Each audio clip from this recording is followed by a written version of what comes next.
क्योंकि देखें इमरान खान की आंख जो है वो ज़ाया हो गई बिनाई, और हुकूमत ने जानबूझ के उसको रोका, छुपाया, और जब उनकी तबीयत ख़राब हुई तो उस मुलाकातों का सिलसिला बंद कर दिया।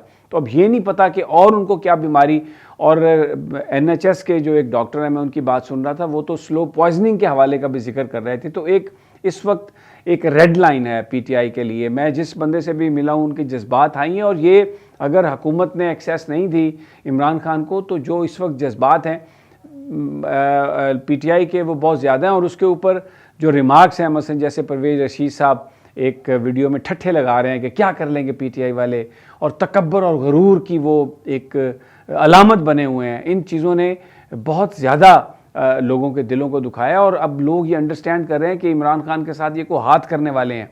ये पल्स चेक कर रहे हैं कि अगर यहाँ पर अब इमरान खान का जो मामला है, इसका हेल्थ का, आँख का, अगर ये इस तरीके से गुजर जाता है तो फिर कुछ और भी आगे हो सकता है। तो इसलिए अब जो पार्लियामेंटेरियंस हैं उनका ये कहना है कि वो शायद आज यहाँ पर बैठेंगे, वो नहीं उठेंगे, और धरना उस वक्त तक ख़त्म नहीं किया जाएगा जब तक इमरान खान को हॉस्पिटल में नहीं ले जाया जाता, अच्छे रिप्यूट वाले डॉक्टर्स उनका मुआयना नहीं करते, उनको जो इलाज चाहिए वो उनको इलाज प्रोवाइड नहीं दिया जाता, उनका इलाज नहीं किया जाता, और उनकी फैमिली को उनसे मिलने नहीं दिया जाता।